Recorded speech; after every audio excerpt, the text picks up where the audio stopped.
ہمارے ملک میں دلی میں جو بلاسٹ ہوا، کن لوگوں نے کیا؟ شروعاتی تحقیقات میں جو نام پیش کیے جا رہے ہیں مسلمانوں کے نام. کون سے مسلمان ہیں یہ لوگ؟ کیا چاہتے تھے؟ اور اس سے حاصل کس کا فائدہ ہوا؟ مجھے کوئی بھی سینس رکھنے والا مسلمان ہو، کوئی بھی بتائے.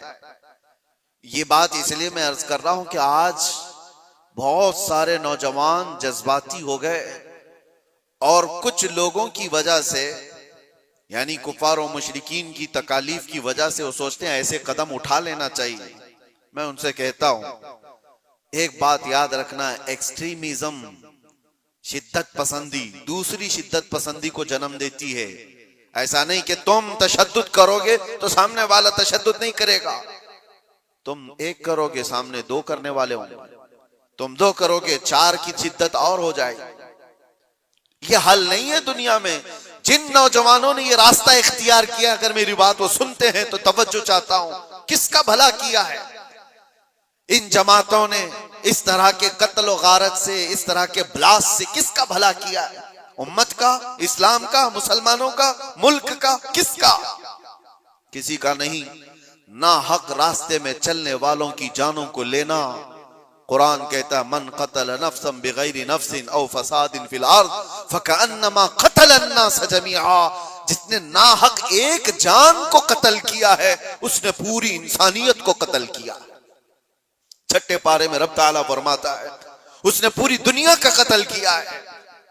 لوگ کیا سمجھتے ہیں یہ بلاسٹ کر لینا، کسی بھی علاقے میں جا کر کے بارود سے اڑا دیا جانا، اس کو جہاد سے تعبیر کرتے ہو؟ جہاد کی وہ جو اعلیٰ اور پاکیزہ صورت ہے اس کو مسخ کرتے ہیں، اس کو لوگوں کے درمیان بری شکل پیش کرنے کے لیے. میں نے تو کبھی آج تک یہ محسوس بھی نہیں کیا. عراق کے بھی بہت سارے سفر کیے. چند سالوں پہلے پوری دنیا میں IS نے اپنی دہشت پیدا کر کے رکھی تھی. کیا تھی یہ جماعت؟ کبھی بھی قریب سے دیکھنے والا اور پڑھنے والا سمجھ سکتا تھا اسلام کی بو باس بھی انہیں نہیں لگی. جو 12 سال کی 13 سال کی لڑکیوں کو عراق کی منڈیوں میں لے جا کر کے بیچتے ہوں، چھوٹی لڑکیوں کو، وہاں کے حالات ہمیں پتہ ہے، اور ان کی تربیت ایسے کرنا، پورا پیٹرول کی چوری کرنا، دنیا میں بیچنا، اور یہ قتل و غارت اور یہ جو فساد مچایا تھا، اس فساد کا نام اسلام ہو ہی نہیں سکتا.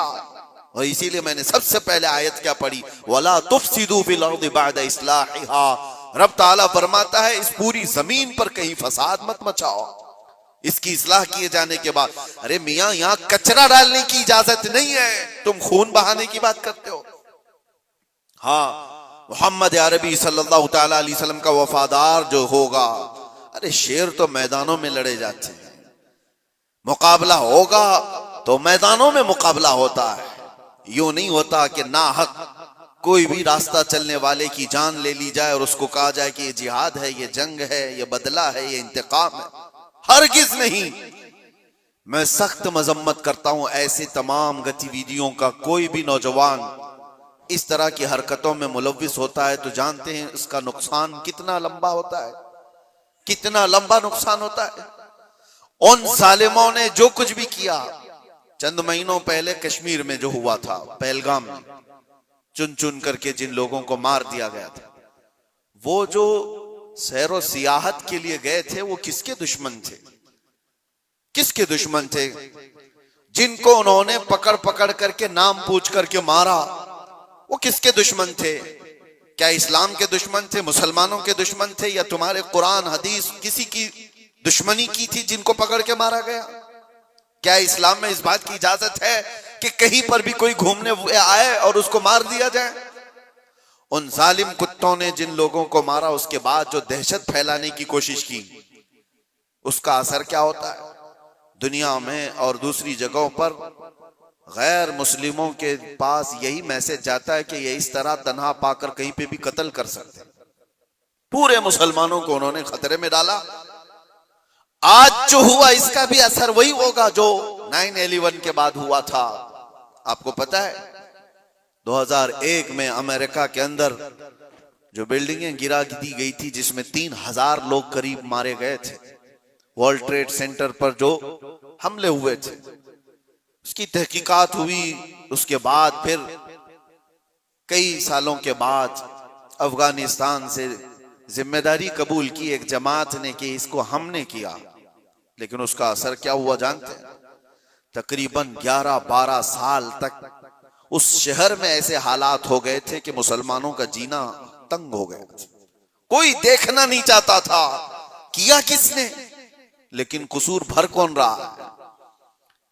اس لیے میرے عزیزوں، کوئی ایک نوجوان اگر ایسی حرکت کرتا ہے، ابھی جیسے تحقیقات میں یہ بات آتی ہے کہ یہ ڈاکٹر پیشے سے تعلق رکھنے والے لوگ تھے، شروعاتی تحقیقات یہ بتا رہی ہیں کتنا عظیم پیشہ تھا جس کو اختیار کیا گیا. یہ باتیں میں اس لیے کہہ رہا ہوں کہ بہت ساری جگہوں پر ہو سکتا ہے کہ پولیٹیکل بنایا گیا ہوا کئی جگہوں پر ہوتا ہے، لیکن میں یہ جانتا ہوں یہ چیزیں جو یہ حرکتیں ہوئی ہیں، ریئل کچھ لوگ اس میں ملوث ہوتے ہیں، کیونکہ جیلوں میں نے دیکھا ہے پولیس ATS سب کو یوں ہی اٹھا کر کے نہیں بھر دیتی، ان کے حالات ہوتے ہیں، ہم نے خود دیکھا ہے، ان سے بات بھی کیا ہے. ایک بات میں آپ کو بتا دیتا ہوں، پولیس سے تو وہ اپنا جرم چھپا سکتا ہے، قیدیوں میں آپس میں تو اپنا جرم بتاتا ہی ہے کیا کیا کیا تھا. ہمیں پتا ہے کیا کیا پلاننگ کیے جاتے تھے. پہلے ہم بھی یہی سمجھتے تھے کہ یہ سارا کا سارا فیک ہوتا ہے، مسلمانوں کو پھنسانے کے لیے کیا جاتا ہے. نہیں، سب فیک نہیں ہوتا، کچھ ملوث ہوتے ہیں، پلاننگ میں اس طرح کے شریک ہوتے ہیں. اب میں نہیں جانتا کہ وہ کس طرح کے مسلمان ہیں جو ان چیزوں میں ملوث ہو جاتے ہیں، ان کو کون ڈائیورٹ کرتا ہے، کون فنڈنگ کرتا ہے. یہ سب حکومت کے اور ڈپارٹمنٹ کے کام ہیں کہ ان لوگوں کو امن کو نقصان پہنچانے والی ایسی ہر چیز کو وہ روکیں. اس کا اثر اب کیا ہوگا؟ کیا ہمارے بچے جو ڈاکٹر بننا چاہتے ہیں وہ کسی بھی کالج یا یونیورسٹی میں جائیں تو کیا ان کو شک کی نظر سے نہیں دیکھا جائے گا؟ یہ بھی ڈاکٹر بن کر کے کہیں ایسا بلاسٹ تو نہیں کرنا چاہتا ہے؟ ان ظالم کتوں نے اپنی حرکتوں سے کتنے بچوں کی زندگی کو داؤ پہ لگایا ہے، اور فائدہ کس کا کیا ہے؟ کس کا فائدہ کیا؟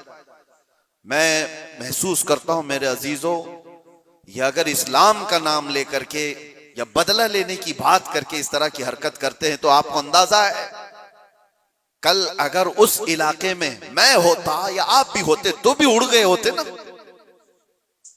مر گئے ہوتے ہیں. انہوں نے کسی کو نہیں دیکھا ہے کہ چلنے والا کون ہے، کیا ہے. کیا یہی اسلامی جنگوں کا نظام ہے؟ کیا یہ رسول اللہ صلی اللہ تعالی علیہ وسلم کی تعلیمات کا کوئی ایک حصہ ہے؟ سنو، میرے آقا صلی اللہ تعالی علیہ وسلم پراپر جنگ میں بھی جب بھیجتے تھے تب بھی صحابہ کو فرماتے تھے راستہ چلتے ہوئے کوئی بیٹھا ہوا آدمی ہو تو اس کی طرف تلوار نہیں اٹھانا. میرے آقا صلی اللہ علیہ وسلم، یہ تو جنگ کی حالت بھی نہیں ہے ابھی ہماری، کہیں جنگ کی حالت میں ہیں ہم لوگ؟ جنگ کی حالت میں نہیں، پراپر جنگ جہاں ہو رہی ہوتی وہاں کے لیے بھی میرے آقا فرماتے کہ وہاں کے بوڑھوں کے ساتھ کوئی بدتمیزی نہ ہو، عورتوں کے ساتھ لڑائی نہ ہو، حاملہ عورت ہے تو اس کو چھوا نہ جائے، ان کو قیدی نہیں بنایا جائے. اور یہ تو چھوڑیں، نبی پاک صلی اللہ علیہ وسلم اپنے صحابہ کو جب بھیجتے تو یہ بھی تعلیم دیتے کہ جس علاقے میں جا رہے ہو ان کی جو بھی عبادت گاہ ہے، عبادت گاہ کو توڑ پھوڑ نہیں کرو گے، وہاں کے درختوں کے پتے نہیں اکھاڑو گے، جو تم کو مارنے کی کوشش کیا اس کے ساتھ تمہاری لڑائی ہو.